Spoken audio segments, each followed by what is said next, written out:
We are live. It's the Revved Up 906 podcast, a Detroit Pistons podcast to be exact. And I'm Hudson. And I'm Ryan. And today we are bringing you episode number 10 of season 3.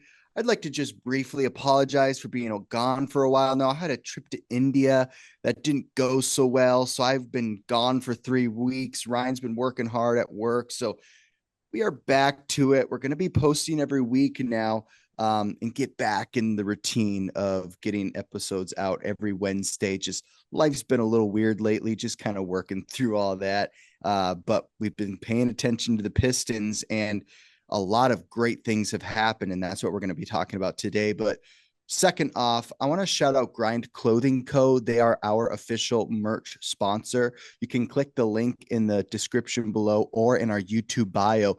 The link will shoot you to Grind Clothing Co.'s website where you can check out a plethora of different design options, whether it's our merch or their merch. So if you want to rep your favorite Detroit Pistons podcast, Revved Up 906, make sure to click the link and buy different things from bucket hats, polos, sweatshirts to t-shirts. We have a bunch of different design options and we're looking to hopefully get out our season 3 merch drop. Get that out very, very soon. If you are new to the channel and this is the first episode you've watched of ours, make sure to like and subscribe. We would really greatly appreciate that. That just helps us make a bigger splash in the Detroit Pistons community. And it starts with you guys. So we greatly appreciate it. And if you happen to like our content, make sure to hit the little arrow below this video. That is a share button where you can share our podcast to Snapchat, Facebook, and Instagram. We'd greatly appreciate if you guys did that just because that help gets our name out there and spreading the word about Detroit Pistons content. So we appreciate you guys for tuning in. Let's get into today's episode number 10 of season 3. And we're just going to kind of break down, take some time to talk about the Pistons winning of late. And they're just winning in bunches and really dominating at a big time level. And we saw that most recently against the Bulls. The Pistons went into Chicago and played the Bulls, who are kind of dealing with injuries, just traded away Zach LaVine. They probably should have traded Kobe White. Like, they're kind of dealing with a lot of issues. And the Detroit Pistons were really just able to emphasize, like, hey, we're balling and we're not in the bottom half of the league anymore. And they proved it against the Bulls. And they actually set a franchise record of going into halftime, the largest lead a Detroit Pistons team has ever had, 71-29 heading into the halftime. And Ryan, it was just a dominant game on all 3 scoring levels. Defensively, I mean, to keep a team at 29 points in a half is just remarkable. Usually you're seeing that, in the first quarter. Ryan, when talking about some of these dominating wins the Pistons are having, and particularly against the Bulls, what are some of your first thoughts? Because they're winning and they're winning in a big way. The biggest thing I've noticed, and Dennis Schroeder, shout out to you, new Piston. Yeah. The first thing he said really was that this team cares about each other. And that, in response to their big blowout win against the Bulls the other night, is evident. Everybody on this team cares for one another. And usually when players give in and care, things like this happen. Things like a blowout in really the first half that leads to a 132-92 win, which that's still a blowout. Good things happen like this because players buy in. If players didn't buy in, you would see what the Bulls put out, essentially, like 92 points in total. What was it, 27 points in the first half? Like, that's not good. And that's evident of players that aren't bought in. Because, I mean, granted, the Bulls made pretty much, they took away their entire roster at the deadline. Move on from DeMar DeRozan, move on from Zach LaVine. There's not much left over. It's pretty much like they're hitting the reset button right before our eyes. But you would think, even though they're hitting the reset button, the players that they have on their team, they actually have good, solid players still. So what's the disconnect? The disconnect being the trade deadline just happened. Everybody's trying to get into a groove of things. There's different lineups out there, this and that. But with that being said, we are going into All-Star break right now, and we're hitting it.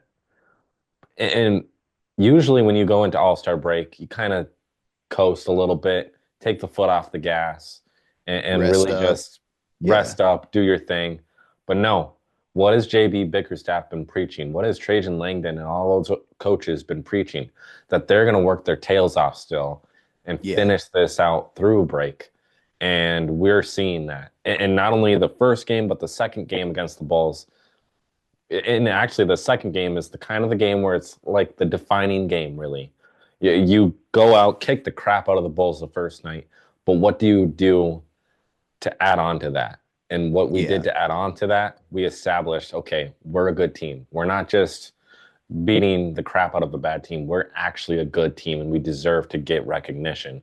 That's what they've been putting out on display with the last couple of games is that, and you go back to Philadelphia, that game was nationally televised.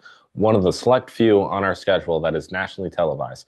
We blow out the 76ers in Philadelphia on national TV. We deserve to be in these games. We deserve to get recognition more so than we will ever get probably in a long time. But this team, they're not playing as individuals. They're playing team basketball. And not only are they playing team basketball, but they're playing Detroit basketball. So just to note, you brought up the All-Star game and All-Star weekend.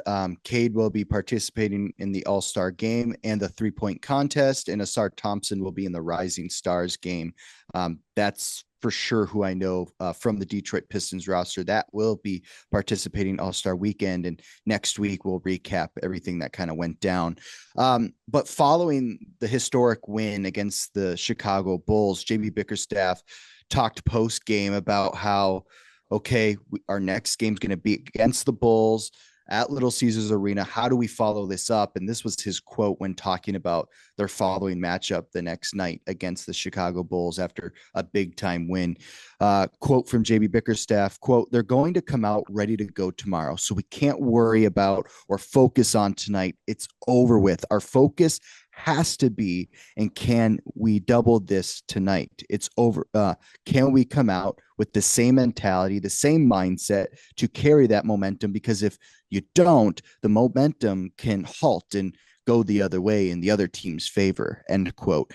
And then we eventually see after this quote the next day in Detroit, they womp the Bulls again. Basically, they win by double digits. I believe they won by 18. So what we're seeing from JB Bickerstaff is he's being a little weary of like some of these wins the Pistons are getting on their side, because he's like, hey, we can't really think on this too much because we want to keep this momentum going. We can't be like, oh, such a historic night. Let's pop some wine bottles. Let's go nuts in the locker room. No, we got to stay focused because a team like the Bulls could come out and beat you on any given night. And a Bulls historically, no matter a good team or bad team, usually womps up on the Pistons every year. It's like the Milwaukee Bucks, Knicks, and Bulls that always just womp up on the Pistons, and the Pistons are competing with Milwaukee and Bulls this year for sure, chasing down Milwaukee in the Eastern Conference standings. Pistons at 6 right now, Milwaukee at 5. They're one game behind or one game tied. I'm not sure at the moment. To kind of talk about this winning the Detroit Pistons have fallen into this season, I want to talk about the power rankings and the NBA power rankings and where teams are kind of falling at the midpoint of the season. And right now, the Detroit Pistons are at 14 in the NBA power rankings. Just last week, they were at 16, but after 3 big wins in the last week, they move up to 14. Right now, their record sits at 28 and 2016 at the time of the recording. After the All-Star break, they play San Antonio, Atlanta, and the LA Clippers. So games you can't necessarily blink at. We last time the Detroit Pistons went against the Atlanta Hawks, they lost out of Trae Young 3-ball.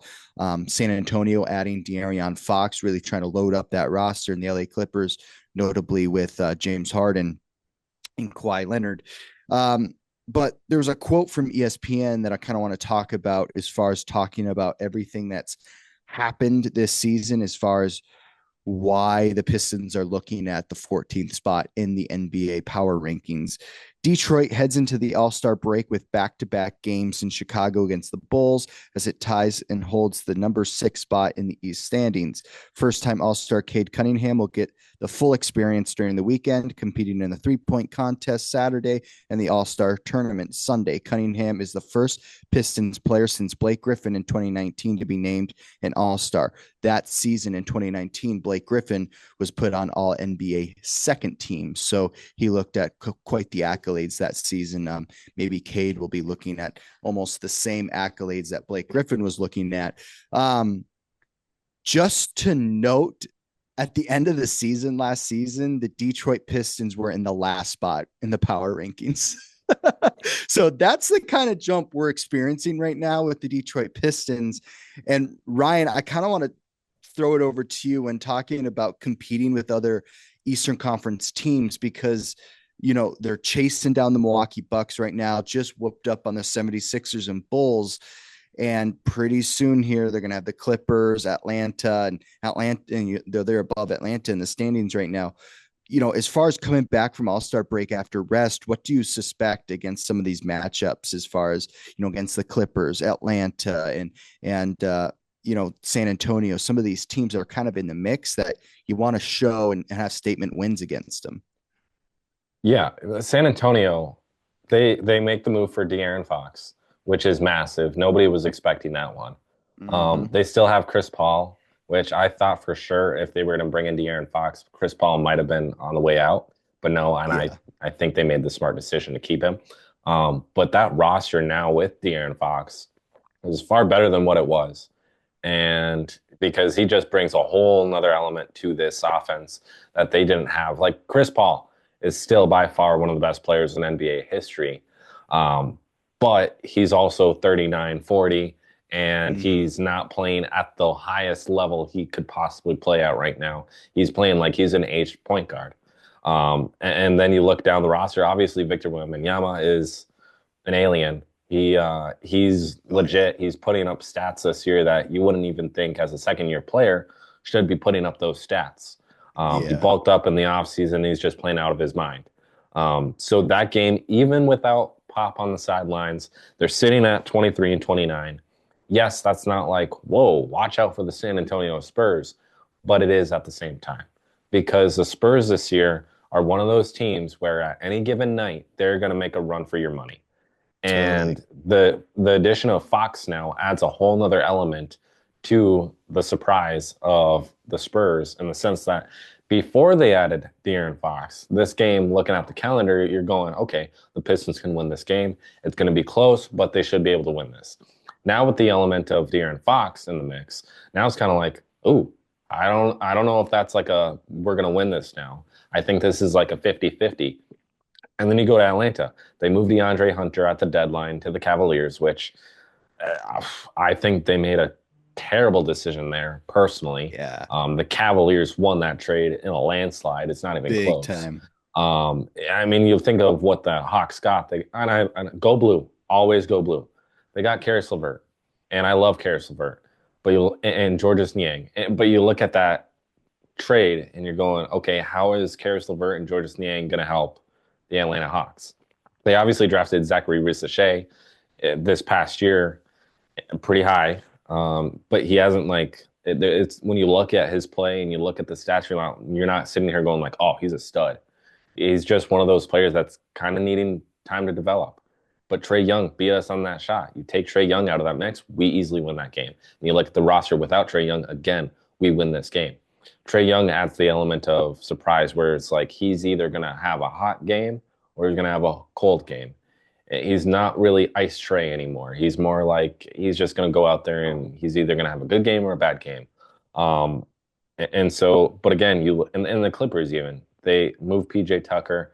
They add in a couple additional pieces here and there. But from the standpoint of Kawhi Leonard, he's actually playing this year for once. He's no longer really injured. And you look at that roster and you're going like, okay, the Clippers are actually decent. They're sitting at 6 in the West, 30 and 23. That's one of the top teams in the West right now. So if we can beat the Clippers, I think we'll get even more recognition. If we beat the Hawks, who is right behind us at 9, who's 26 and 29 rather, like that should give us some recognition, but that's a game that we should win. The Spurs, that's a game we should win. So these next upcoming 3 games following All-Star break, we should at least go 2-1, if not 3-0.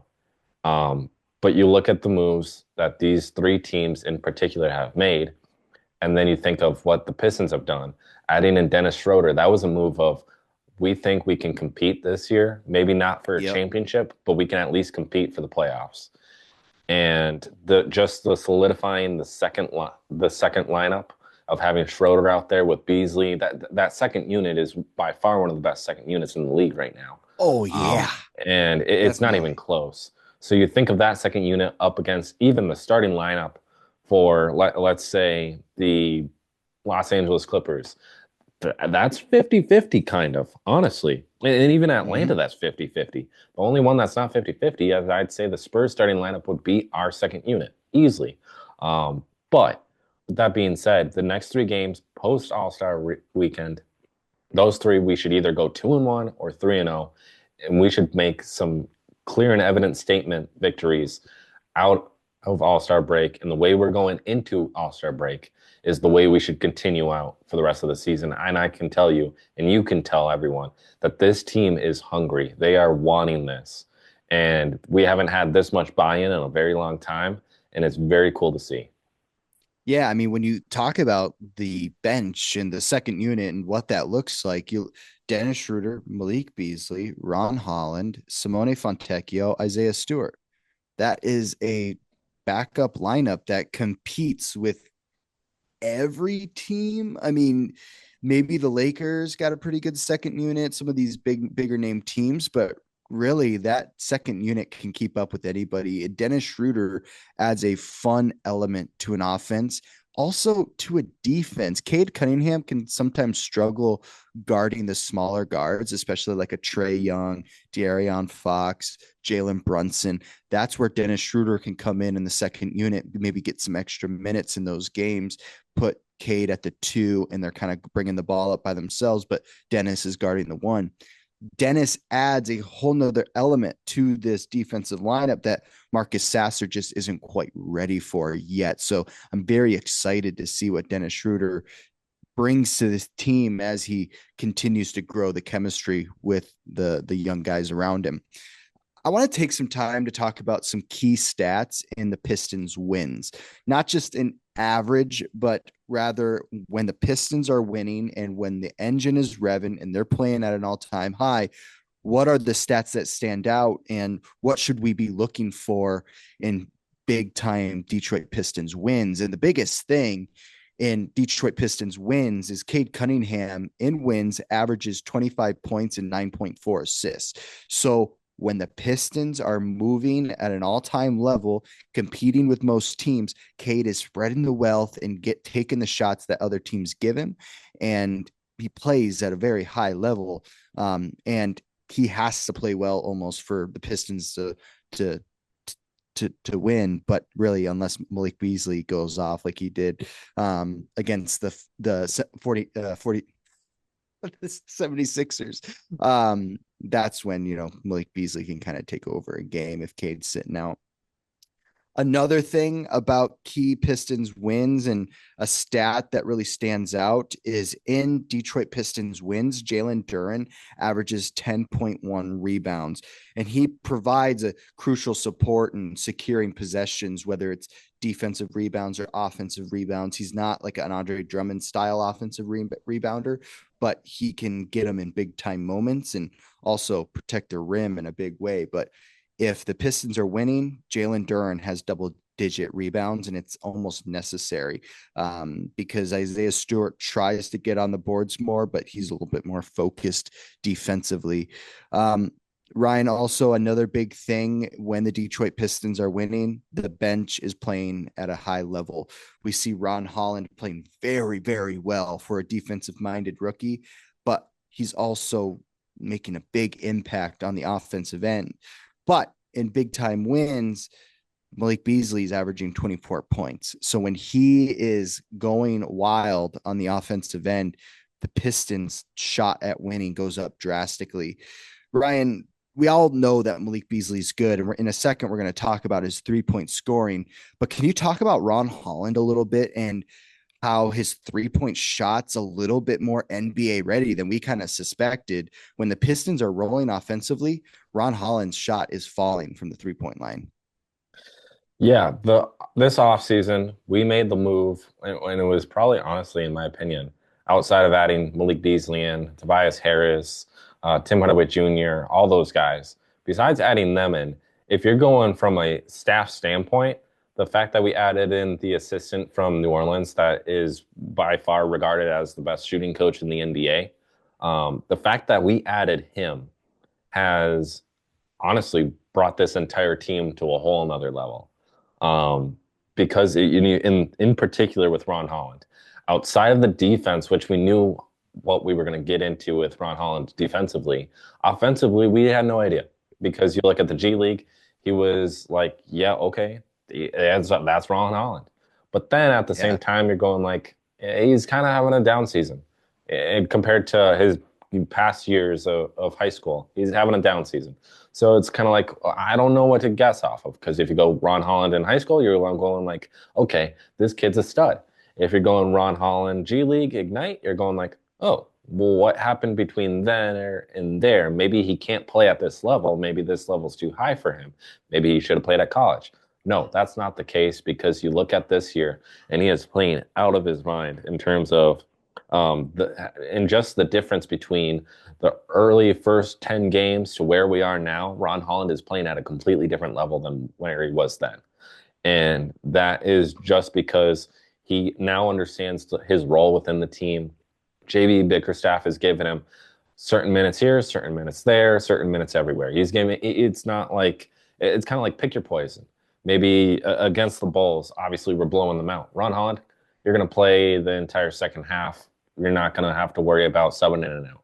Or maybe we're playing against the Hornets and we need a clutch time player to come in and defend. Ron Holland, you're going in on defense for a little bit until we get the ball back, and we're going to take you out, put Malik Beasley back in, and we're going to go.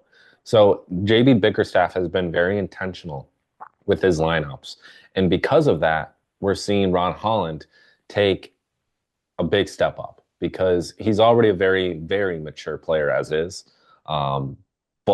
which is crazy for how young he is. But you look at how happy he is to be there, no matter what amount of time he gets every night, no matter his role on any given night, he is ready to play. And he's always going to bring that. And you go back to like the last time, okay, this season, he's averaging what? 6 points a game, 3 rebounds, an assist, a block, a steal, shooting 45% from the field, 25% from three, 80% at the line, and averaging just around 15 minutes a game. Like, that's pretty solid for a rookie. I'm going to take that in Ron Holland, because nobody expected the way he's been playing the last couple of games to be playing like that for the last couple of games. I truly think the additions that we made in the offseason, and then even trade deadline, I think the additions of Dennis Schroeder and bringing in Lindy Waters is going to help Ron Holland out a little bit more, because he's not going in and with the expectation of, I have to be at my utmost best. Like, I'm the guy. I have to do everything. He doesn't have to do that. He can just go out there and play his game and not worry about being the guy. Like, Cade Cunningham's clearly the guy. Whenever, even take Cade out of it, Malik Beasley is the guy. Tobias Harris is the guy. Like, all these guys are on a whole nother level compared to Ron Holland, just in the regard of what their mindset is, what JB Bickerstaff expects out of them. Whereas Ron Holland, it's like JB's going like, hey, just go out there and do your thing. If it goes wrong, we're going to sub you out. If it goes good, we're going to keep you in. Just keep doing you, and we're going to go as simple as that. And it's been evident, because every single night out there, like you go against the Bulls, most recently Wednesday night there, obviously 13 minutes, not spectacular. He didn't even take a single shot, really. He didn't. Four fouls, a turnover, 1 assist, 1 rebound. But I guarantee you, in those 13 minutes, his presence was known. He was out there being scrappy. It doesn't matter because you go back to Cleveland, the game we lost by 3 points, which that one hurt a lot. He had 9 points in 19 minutes with a rebound and assists and a steal. Like he's putting together a relatively good stat line on any given night, and it keeps showing up. And I think obviously the sky's the limit for him. He's not going to get the respect he deserves this season for how good of a rookie season he's actually having, but he is playing out of his mind, and I really, really appreciate it. Well, and here's the thing with Ron Holland is, like you said, he doesn't take many shots, but when he takes them, he's making them. And in that second unit, think of the guys he's playing with. Simone Fontecchio, who shoots everything, Malik Beasley, who shoots everything, and Dennis Schroeder that loves to drive the rim and try to make those easy buckets. And then Isaiah Stewart is another guy that likes to take his threes when he can. So I mean, when you're thinking about the unit he's playing with, and yeah, he's averaging 6 points per game. That's not going to jump out the box score, but when he gets his open threes, he's knocking them down. He's knocking down the open mid range, and we didn't see that with Asar his rookie year. So I'm impressed with his ability to this early to knock down shots when the defense gives it to him. That was what Cade was always great at, right? Like if a defense gives him an open three or he finds himself open, he's always going to knock it down. And that's kind of a gift that not everybody has in the NBA. Sometimes they have to go and try to create their shots in order to knock them down. But Ron is making what the defense gives him. And also, I think as the season goes on after this all-star break in the second half of the season, with Malik Beasley playing so well and defenses really game planning for Malik Beasley off the bench and trying to double team him around the arc and really force him to do a pick and roll, with Isaiah Stewart, Ron Holland's going to find himself more and more open as the second unit plays better and better. And teams are going to try to slow down Dennis Schroeder and because he can score buckets in little to no time. So that Ron Holland's going to find himself getting more and more open now that we're adding scores to the second unit, because teams are forced to game plan against Malik Beasley, because on any given night he's going to give you 25 and you just can't have that off the bench and have good wins. So I see Ron Holland's role growing more as we're starting to get this final version of the Detroit Pistons team that we're going to know heading into the playoffs. And adding a guy like Dennis Schroeder is only good for Ron Holland, because Dennis Schroeder's going to alleviate Ron Holland's load and also get him the ball, feed him the ball. So I see Ron Holland playing very well in the second half. That's just one of my simple predictions. When talking about Pistons winning and the topic today, you got to talk and take a lot of time for Malik Beasley. He set the single season 3-point record for the Detroit Pistons that Sadiq Bey formerly had with 211 3-pointers in 82 games. Well, Malik Beasley's got 212 in 511 attempts in only 54 games. Wow, Malik Beasley, absolute flamethrower. Ryan, to talk about some of his stats that he has at the 3-point line, he's played in 54 games. He averages 27 minutes per game, which I love, and he's able to stay healthy. He averages 3.9 3-pointers made per game, 9.5 3-pointers attempted a game. So he's hovering around 10 attempted each night, but making roughly around 4, shooting 41% from the 3-point line. We know that Cade Cunningham is in the 3-point contest, but what's up with Malik Beasley not getting an appearance? Come on, he should be in there. Ryan, I know we're both kind of ecstatic with Malik Beasley. We were kind of happy when we got him in free agency, but we weren't exactly sure what to expect, if he was going to play very well, because he kind of had an off season last season with Milwaukee, but we knew there was some excitement there. Now we're ecstatic. What are some of your first thoughts when talking about Malik Beasley and his historic Detroit Pistons season? The unfortunate thing about the record is that he did it in Chicago. He couldn't have waited for Detroit, because I can guarantee you Little Caesars Arena would have erupted just from that. And I think we would have had a decent showing for that game. because the expectation was there that he was most likely going to break the record, but he did it ahead of time. You look at that record, obviously Sadiq did it with 211 versus 216 and 82 games, and that was 2021-22 season. So it's been a while since that record's been broke. But then before Sadiq even, that record was standing for a very long time by Allen Houston. And it didn't seem like it was ever going to be touched because Allen Houston, very good shooter, very, very good shooter. And I wish he really would have stayed with the Pistons, but he decided not to and go elsewhere. But that record that Allen Houston had in the 1995-96 season was 191 made three-pointers in 82 games, which at that time you're going like, this is absurd. Like, what the heck? And the fact that Malik Beasley hit 216 threes in 55 games, that completely obliterates that record, is so impressive to me. And yes, Malik Beasley is shooting around, 10 three-pointers a game, which is a Allen lot. Houston only shot around 5 three-pointers a game, which, just to throw that record into existence here, the fact that Allen Houston had 191 made three-pointers and only attempted 5 three-pointers a night, like, that's absurd. But again, this is a different game. It's a new age where the three-point shot matters a lot, really. But still, Malik Beasley, 9 three-pointers a night, Allen Houston, 5 three-pointers a night.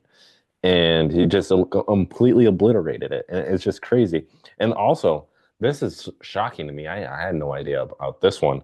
Blake Griffin is 4th all-time in three-pointers made in the season for a Piston, which is crazy because Blake Griffin really wasn't that spectacular in Detroit.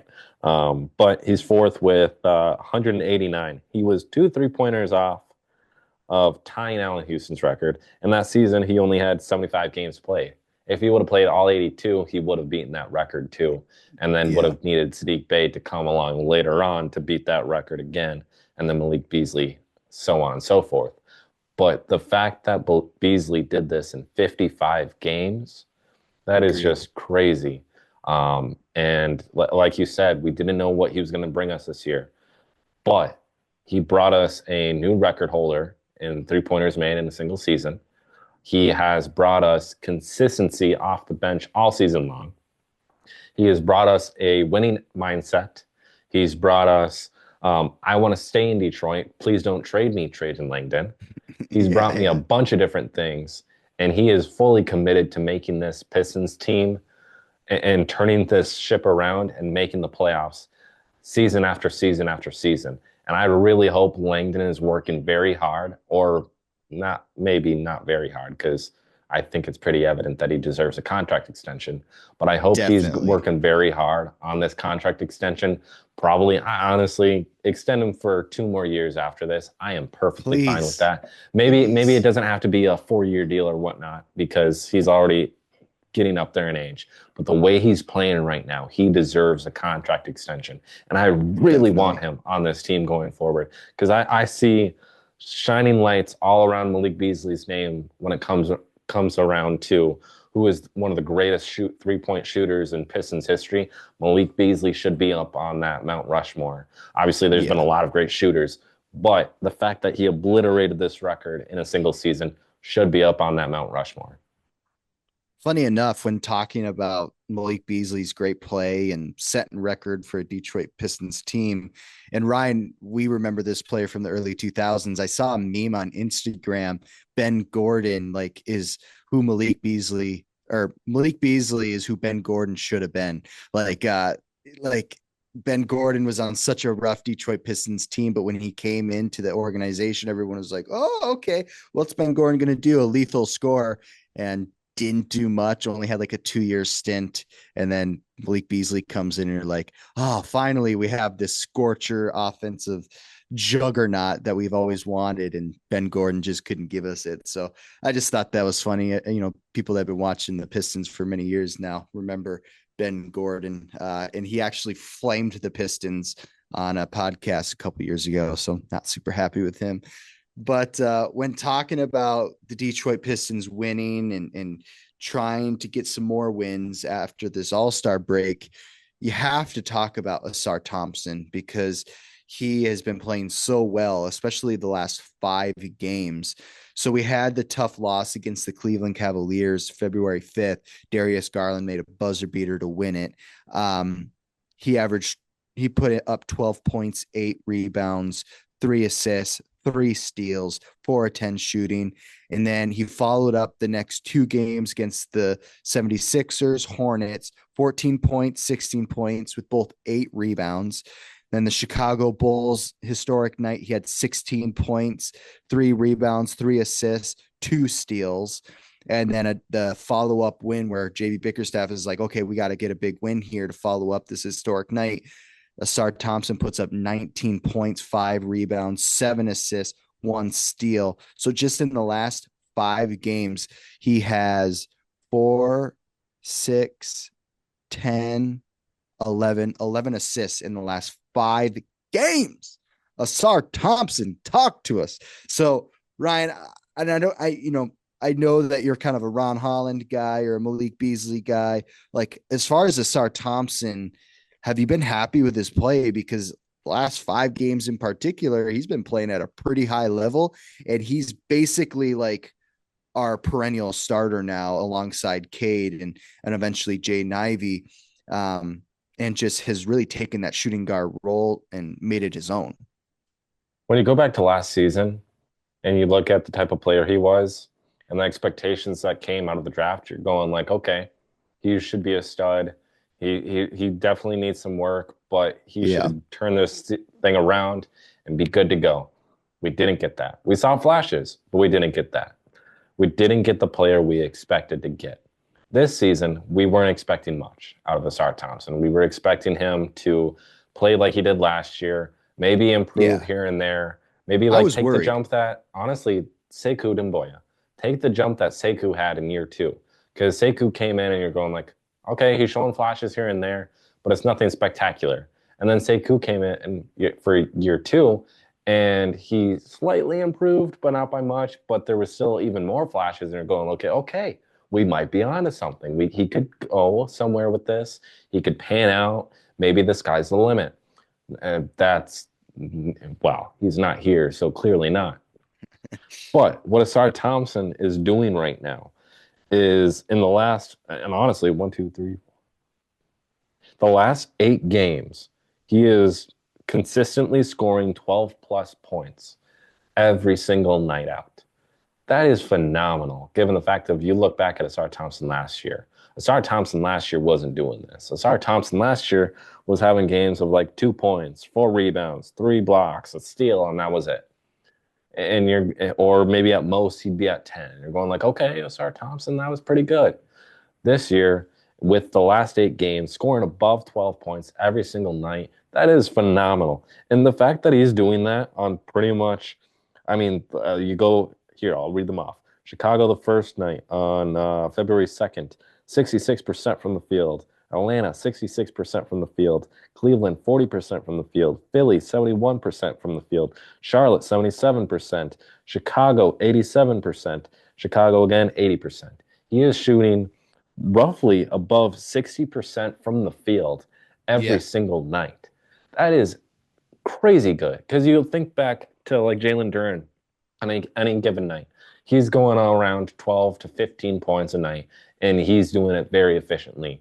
Asar Thompson's not necessarily taking every shot around the rim. He's all over the place, more so this season than last season. And he is still shooting above 60% from the field, which is phenomenal. Again, 12 plus points a night. And then even as far as like having more of a role within the offense and being a facilitator rather than just a scorer, like 7 assists against Chicago last night for Wednesday, like that's pretty good. And like you said, like he's going, actually, the last 8 games, he is consistently averaging above 3 assists a night, on top of averaging above 12 points a night. Like the 8-game span that he has had is just absurd. Like this is a player that going again last year going, okay, he might be something, who knows. This year we weren't expecting anything out of him. We were expecting, okay, he's probably going to do what he did last year. And in the 8 games here, absolutely threw the top off the can. Like he is playing out of his mind. And I was worried about this season, but I am no longer worried because I think we got something special brewing in Asar Thompson. Yeah, absolutely. He's been playing at a high level, and I think if you're watching the games, people are ecstatic about what he's offering the Detroit Pistons right now.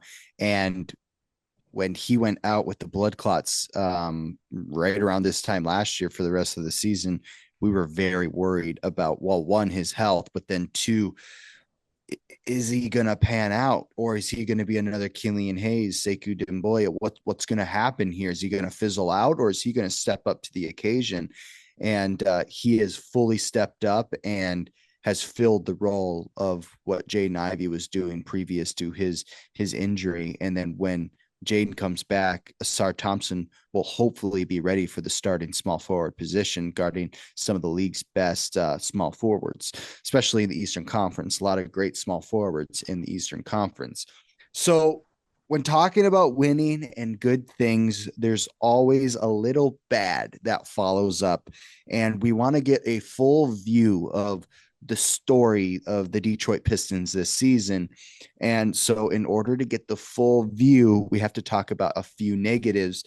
And there's two stats that the Pistons have struggled with the most, and that's free throw shooting. Right now, they're averaging as a team 47% from the free throw line. That is horrible, not good at all. It is the bottom half of the NBA from the free throw line. Ryan, you say it sometimes. They're free for a reason. They're free for a reason. I know you're telling your players that as you're coaching. So you got to get better at that. That's something that just kind of gets better through the flow of the season. Hopefully, in the second half of this season, we'll see that get a little bit better. And the other thing that the Pistons have historically struggled with, even with Malik Beasley shooting very well from the 3-point line, as a team, the 3-point percentage is not great. Right now, they're in the bottom half of the league, shooting 36% from the 3-point line. You like to see it a little bit higher. Really, the biggest thing is, well, Malik shoots 10 a game, makes four. Let's look at the stats. So, like the guys that are shooting a lot of threes, they're not the most efficient, even though they're making them in bunches. Cade from time to time struggles from the 3-point line. Ron Holland, Asar Thompson, not known for the 3-point shooting. Jalen Duren, not so. Like, there's a lot of these guys that are kind of iffy 3-point shooters, and so that's what happens when you have some guys that aren't Steph Curry and Klay Thompson back with their stint with Golden State. So those are two biggest things that come out off the box score as far as struggles. Of course, their free throw percentage, 3-point percentage when watching the games, knowing the Pistons historically, that's kind of always been an issue with the organization, but it's not something that you're necessarily concerned about because right now all the players are playing where you kind of want to see them. The only player I'm kind of worried about is Marcus Sasser, bringing in Dennis Schroeder. I kind of wish he was getting more minutes, but I understand Dennis is going to put us in a winning mode for sure. But those are the biggest things that stand out as far as struggles with the team. Rebounding, they're doing it at a high level. Assists, they're doing it at a high level because in wins, it's a full team win. There's not just Cade Cunningham putting up monster numbers. No, it's a team win each and every night. Cade will get you some wins on his own sometimes, but really during this Pistons win streak of 4 games, it's been a team effort through and through. Ryan, as we wrap up episode number 10 of season 3, any final thoughts before we talk to the people next week? My biggest with the Pistons right now is their turnovers. That last year we were talking about it, 14 being a lot. This year we got to talk about it. 14 is still a lot. They're averaging 14 turnovers a game as a team. That is too high. But again, this team is flying all over the place, more so this year than they ever have. And if we're getting these games resulting in wins, honestly, 14 turnovers, cool. It's better than 20. But if we lose these games and we sit there going like, wow, Trae Young just beat us on a 3. How did that happen? You look at the box score, 14 turnovers. That makes sense. Or you go back to the Cleveland game with Darius Garland hitting the 3. You're going like, how did we lose this game when we were in it the entire stretch of the way? And then you look at the box score. Oh, 14 turnovers. That's why we lost this game. If we can lower that number just ever so slightly, I will be more content with the way they're playing, because honestly, they're playing at a high level. I'm not going to take that away from them. But 14 turnovers is a lot. And when thinking about turnovers, you just hope the reasoning is because they're young. That's like the biggest thing that pops out. You hope when adding a guy like Tobias to the starting lineup that it lowers a bit, because he protects the ball to the upteenth degree. So I like to hope that it won't be an issue in the future, just because the team's young right now, but time will tell. And, the Pistons are still one of the youngest in the league. So we'll just have to see if hopefully it trends in the right direction. That will do it for episode number 10 of season 3. Make sure to like and subscribe, and we will see you guys in the next episode. Peace.